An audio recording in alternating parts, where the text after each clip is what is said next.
មន្ត្រីបពប្រឆាំងនិងអង្គការមិនមែនរដ្ឋាភិបាលឬគុណមន្ត្រីជាន់ខ្ពស់នៃកងយុទ្ធពលខេមរភូមិន្ទដែលយកគំរូនៃការរៀបចំរចនាសម្ព័ន្ធកងកម្លាំងពីបទពិសោធន៍របស់មេដឹកនាំអាដូហ៊ីតលែរហើយដែលពិភពលោកស្អប់ខ្ពើមហើយនឹងពីយុទ្ធវិធីទ័ពព្រៃរបស់វៀតណាម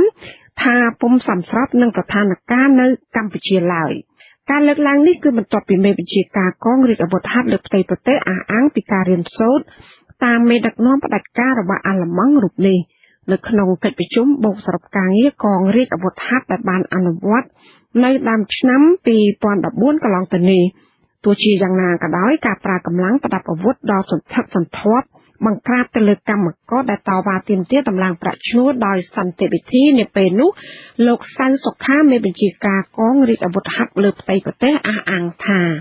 ជាបេសកកម្មការពាររដ្ឋធម្មនុញ្ញនីតិរដ្ឋនិងប្រជាធិបតេយ្យចាអ្នកត្រីសុជីវីរាយការណ៍បញ្ហានេះមន្ត្រីបកប្រឆាំងនិងអង្គការមិនមែនរដ្ឋាភិបាលហៅការរៀនសូត្រពីរបៀបគ្រប់គ្រងកងកម្លាំងពីមេដឹកនាំផ្ដាច់ការនិងពីប្រទេសកុម្មុយនីសថាមិនស័ក្តិសមនឹងយកមកអនុវត្តនៅកម្ពុជាឡើយនិងរឹតតែមិនស័ក្តិសមទៅទៀតដែលត្រូវគេប្រើប្រាស់ដើម្បីការពារឬពង្រឹងដំណើរការលទ្ធិប្រជាធិបតេយ្យនៅកម្ពុជាការរិះគន់នេះគឺបន្ទាប់ពីលោកសៅសុខាមេបញ្ជា